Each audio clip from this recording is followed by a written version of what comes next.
پختہ ہو جاتا ہے. اس لیے میں کہنا چاہتا ہوں کہ دنیا ہے, اس دنیا کی چیزوں پہ آگے غور و فکر کرنا چاہیے, جس کی طرف اشارہ اللہ رب العزت نے قرآن کریم میں ان گنت جگہوں پہ کیا ہے. اپنی پیدائش پہ غور کرو کہ میں نے تجھے پیدا کیسے کیا ہے. فَلْيَنْظُرِ الْإِنسَانُ مِمَّا خُلِقَ مِن مَّاءٍ دَافِقٍ يَخْرُجُ مِن بَيْنِ الصُّلْبِ وَالتَّرَائِبِ إِنَّهُ عَلَىٰ رَجْعِهِ لَقَادِرٌ. ذرا غور سے سنیے گا, 3 آیت یا 4 میں قرآن سے پڑھوں گا, اور 3 یا 4 یا 2 حدیث سرکار دو عالم السلام کی حدیث کے ذخیرے سے پڑھوں گا.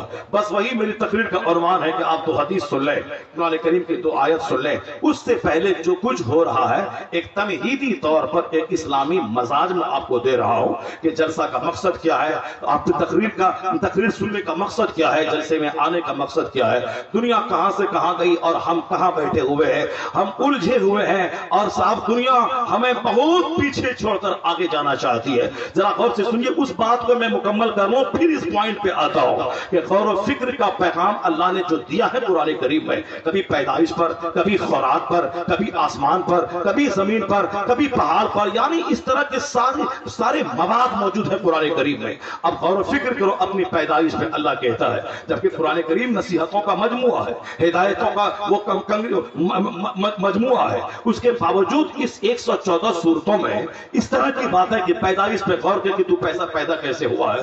ہم نے تجھ کو ایک پانی کے کودتے ہوئے قطرے سے پیدا کیا ہے, جو قطرہ ریڑھ کی ہڈی, سینے کی ہڈی سے نکلتا ہے. اللہ کیا فرماتا ہے کہ پھر تمہیں دوبارہ اللہ مارنے پر قادر ہے.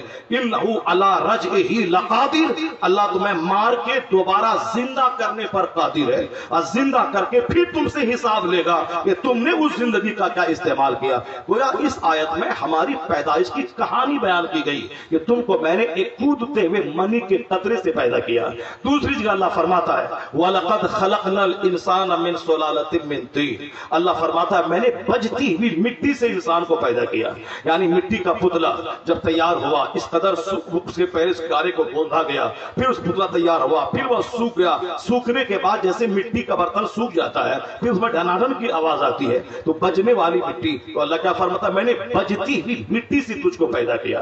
اور دوسری جگہ فرماتا اللہ میں نے تمہیں گوندھی ہوئی مٹی سے پیدا کیا, میں نے تجھے ایک قطرہ ذلیل سے پیدا کیا. یہ بار بار اس طرح کی باتیں قرآن کریم میں آئی ہے کہ میں نے تجھ کو پھٹک سے پیدا کیا, میں نے کودتے ہوئے پانی کے قطرے سے پیدا کیا, منی کا قطرہ جو کہ کودتے ہوئے جمپ کرتے ہوئے نکلتا ہے. ان آیتوں میں غور سے آپ دیکھیں تو اللہ رب العزت بندوں کی اوقات یاد دلانے کے لیے, بندوں کے غرور کو توڑنے کے لیے, کیونکہ آدمی کی کمزوری ہے, یہ جوانی پاتا ہے مغرور ہو جاتا ہے, یہ ہیلتھ پاتا ہے یہ گھمنڈی ہو جاتا ہے, یہ دولت ملتی ہے یہ مغرور ہو جاتا ہے. اس لیے اللہ رب العزت بندوں کی اوقات یاد دلانے کے لیے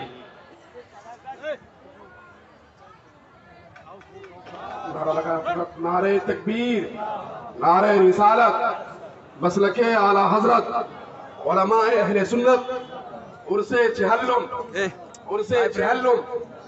ماشاءاللہ دیکھ رہے ہیں آپ حضرات کہ ہمارے اور آپ کے درمیان ہماری جماعت کے ممتاز عالم دین, عالم ربانی, ہمارے قائد حضور امین شریعت مفتی اعظم نیپال علامہ مفتی محمد اسرائیل صاحب قبلہ دامت برکاتہم القدسیہ جلوہ افروز ہے. اور ایک طرف آپ دیکھ رہے ہیں کہ متکلم اسلام, مناظر عالم اسلام, امین شریعت ادارہ شریعہ بہار, جھارکھنڈ, اڑیسہ, حضرت علامہ مفتی عبد المنان کریمی صاحب قبلہ جلوہ افروز ہے, جلوہ بار ہے. آپ ان حضور کی چہرے کی زیارت فرما رہے ہیں اور اپنے دامن میں بے شمار نیکیاں جمع کر رہے ہیں. بڑی اچھی تقریر ہو رہی ہے, سماعت کیجیے. الحمدللہ علماء پہلے سے بھی تھے, مگر اب جید علماء کرام کی موجودگی سے محفل کا حسن اور دوبالا ہو گیا ہے. اسی سب موقع سے عالموں کے چہرے کی زیارت کا اتفاق آتا ہے. روزانہ دنیا داروں بے نمازیوں کا چہرہ دیکھتے رہتے ہیں, لیکن اسی جلسہ و جلوس کے بہانے دینداروں, پرہیزگاروں اور نائبین پیغمبر کے چہروں کی زیارت سے مشرف ہوتے رہتے ہیں. اللہ تبارک و تعالی علماء اہل سنت کی عزت, ان کے اقبال اور ان کے علم, ان کے عمل میں اضافہ فرمائے. ہم سبوں کو اپنے علماء سے جڑے رہنے, ان کی باتوں کو سن کر اپنی زندگی کو روشن کرنے کی توفیق عطا فرمائے. اب تک میں جو 10-20 منٹ کی گفتگو کی ہے, کہیں 1 منٹ آپ کا برباد تو نہیں کیا ہے؟ آپ برباد نہیں کیا, ایک بات تو برباد میں نہیں کیا ہے, آپ بہت اچھا سن رہے ہیں, لگ نہیں رہا ہے کہ میں نیپال میں بیٹھا ہوں، ایسا لگتا ہے کہ میں بریلی شریف میں خطاب کر رہا ہوں۔ اللہ حسن، اس قدر خوبصورت سماعت آپ کی ہوگی۔ یہ تو ہمارا بہار ہوتا تو آدھا مجمع بھاگ گیا ہوتا ہے، وہ بھاگ جاتا کہ ارے یہ مولانا کون کس چال میں پھنسا رہا ہے، کون سی باتیں بول رہا ہے، یہ نہ کوئی لطیفہ چھوڑتا ہے، نہ کوئی کامیڈی بول رہا ہے، نہ ہی کوئی صاحب وہ لچھے دار جملے بولتا ہے کہ بھڑک جاؤں، یہ تو سمپل سیدھی قرآن حدیث کی بات کر رہا ہے، وہ آدھا مجمع بھاگ جاتا۔ مگر بہاریوں سے میں کہتا ہوں آج اس تقریر کے ذریعے کہ تم نیپال والوں سے تقریر سننے کا سلیقہ سیکھا کرو، تقریر سنی کیسے جاتی ہے، تقریر کیسے سنی جاتی ہے۔ الحمدللہ سنجر صاحب کی نعت خوانی ہوئی، اس کے باوجود آدھا مجمع چلا جانا چاہیے تھا، مگر مجمع گیا نہیں، بلکہ سب لوگ بیٹھے ہیں۔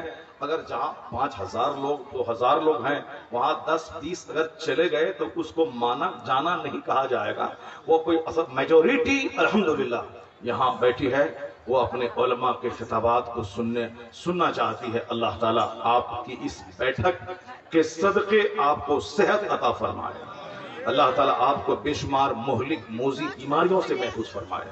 ابھی تقریر یہ نہیں میں کر، تقریر تو ہو ہی رہی ہے، تمہید ہے، اصل جو مین تھیم ہے، وہ جو مقصد حیات ہے، اس پر میں گفتگو کروں گا قرآن کریم کی 2-3 آیات کریمہ کے حوالے سے، اور پھر 2-3 احادیث میں پڑھوں گا، سرکار کی سیرت کا 2-3 چیپٹر، سرکار غوث اعظم کی زندگی کا 1 یا 2 چیپٹر، کیونکہ آج دنیا نے مجھ کو تباہ کر دیا۔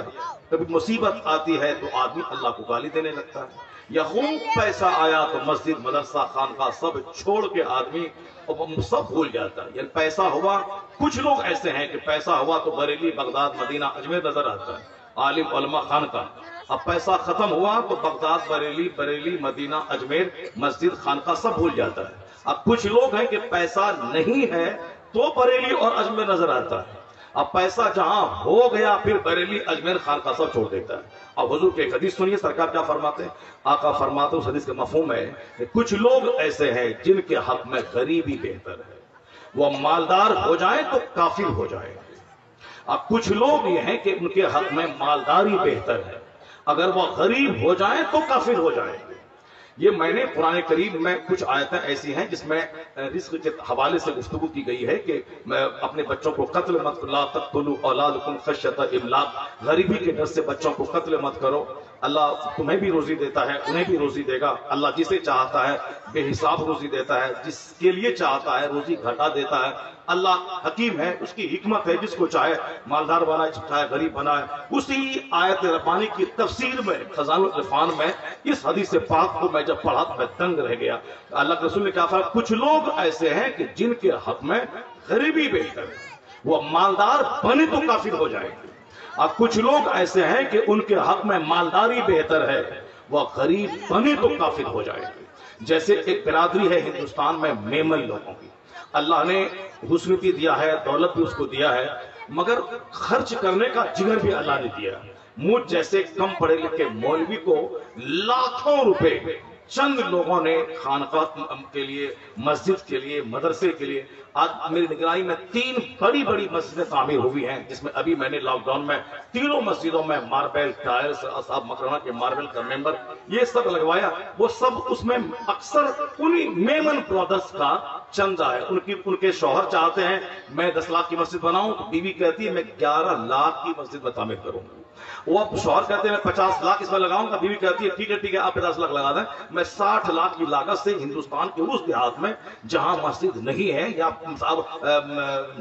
شیٹ کی مسجد ہے میں اس کی تعمیر کرواؤں گی۔ تو کس طرح مرد کا الگ مقابلہ ہے، عورت کا الگ مقابلہ ہے، اور ہمارے ہاں کیا ہے کہ اگر میں 100 روپے چندہ جلسے میں دے دوں، بیوی 100 بار دماغ چاٹ لیتی ہے کہ تمہیں کو جنت جانا ہے اور تم کو ہی صرف جنت جانا اور کوئی جنت نہیں ہے، 100 روپے تم نے پھینک کے آ گیا، بڑا دانی بنا ہے، بڑا حاتم تائی بنا ہے، بڑا سخی بن رہا ہے، اب پھر دوبارہ جو چاہتا بھی ہے تو وہ خرچ نہیں کر پائے گا۔ یہی فرق ہے ہماری بیوی میں اور ان کی بیوی میں۔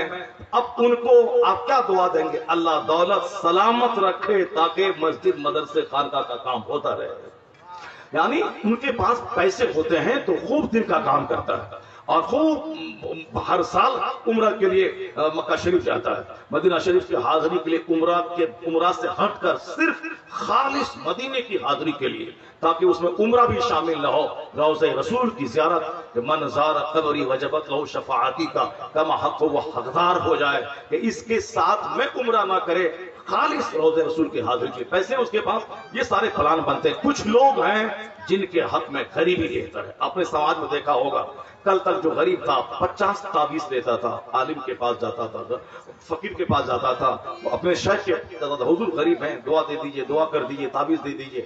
تعویذ دے دی گئی، دعا کر دی گئی، کسی مرد حق کی دعا اللہ نے قبول فرما لیا. اب ان کے پاس پیسے بڑھ گئے. اب وہی شخص ہے جو 50 بار جاتا تھا ایک بار بھی نہیں جاتا. اب ان کے پاس پیسے بڑھ گئے، اب وہ فلم ہال میں جاتا ہے، موبائل چینج کرتا ہے، 1 لاکھ 2 لاکھ کا موبائل. اب رات بھر 3 بجے تک موبائل چلاتا ہے. اب جب رحمت کے فرشتوں کے آنے کا ٹائم ہوا، بالکل مردار کی طرح سو کر دن کے 10 بجے اٹھتا ہے. پیسے بڑھ گئے. رئیس لوگ ایسا ہی کرتے ہیں، رئیس لوگ دیر سے سوتے ہیں، رئیس لوگ دیر سے اٹھتے ہیں، کیونکہ اب وہ سیٹ کہلاتے ہیں، پیسے والے کہلا رہے ہیں. اسے جینے کا انداز بدل گیا. اس کی حق میں غریبی بہتر تھی. غریب تھا تو بار بار مسجد آتا تھا، غریب تھا عالموں کا احترام کرتا تھا، غریب تھا مسجد میں 2 گھنٹہ بیٹھ کر قرآن پڑھتا تھا، غریب تھا روزانہ سورہ یاسین شریف کی تلاوت کر کے تب کاروبار میں نکلتا تھا، غریب تھا روزانہ سورہ ملک عذاب قبر سے بچنے کے لیے پڑھتا تھا. امیر کیا بنا، پیسہ کیا بڑھا. بولتا مولانا صاحب بہت ذمہ داریاں ہیں، بہت رسپانسبلٹیز ہے، بہت سارا کام ہے. آپ کو تو بس ایک جلسہ، ایک مدرسہ، ایک مسجد، بچوں کو کھلانا ہے، تنخواہ دینی ہے، مدرسہ بنانا، یہاں بہت سارا کام ہے، بہت سارا ٹینشن، بہت سارے مسائل زندگی میں ہے. اب وہ ہم کو مسائل سکھلا رہا ہے. جو کل تک مجھ سے دعائیں مانگ رہا تھا، دعائیں لے رہا تھا، کل تک جو ہم سے دعا کرنے کی بھیک مانگ رہا تھا، جو کل تک ہم سے آ کے میری گفتگو سن رہا تھا، آج وہ اپنی گفتگو مجھ کو سمجھا رہا ہے. بہتر تھا ان کے حق میں غریبی بہتر تھی، تاکہ وہ اس طرح عالموں کا گستاخ اور دینی جگہوں سے دوری اس کی نہیں بڑھتی. جیسا کہ سرکار نے جناب ثعلبہ سے کہا تھا تیرے حق میں غریبی بہتر ہے، تم صبر کرو تیرے حق میں بہتر ہے. مگر وہ ضد مچا کے دعا کروا لیا سرکار سے، تو حاصل کیا ہوا سبوں کو معلوم ہے. مسجد کا کبوتر کہلانے والا وہ زکات کو ٹیکس کرنے لگا، اور پھر 5 وقت مسجد میں نماز پڑھنے والا مہینے میں 1 بار آنے لگا، اسے بھی چھوڑ دیا. اور بعد میں کیا حشر ہوا، سر پہ مٹی ڈال کر دور عثمان غنی میں اس کا اسی حالت میں انتقال ہو گیا. کہنے کے مطلب ہے کہ جب مجھ کو معلوم نہیں ہے کہ میرے حق میں غریبی بہتر ہے یا مالداری، کل کیا ہوگا، what will be happen tomorrow I don't know. کل کیا ہوگا یہ میں نہیں جانتا ہوں. کس کی سوچ بدلے گی، کس کی سمجھ بدلے گی، کس کا خیال بدلے گا، یہ جب مجھ کو اپنے خیال پر کنٹرول نہیں ہے. کل کیا ہوگا یہ اس پر میری نظر نہیں ہے. تو ضد مچا کے مالداری کی بھی نہیں مانگنی چاہیے. اے اللہ تو اپنے فضل سے مجھ کو عطا فرما دے، اور جس میں خیر ہو وہ عطا فرما دے. اور ضد مچا کے نہیں، اسی کو کہتے ہیں راضی برضا رہنا. اللہ کی تقدیر پہ راضی رہ. اگر اللہ پہ چھوڑ دیا تو غریبی بہتر ہے تو اللہ غریبی میں صبر عطا کرے گا، اور اگر مالداری بہتر ہے تو اللہ مالدار بنا کے شکر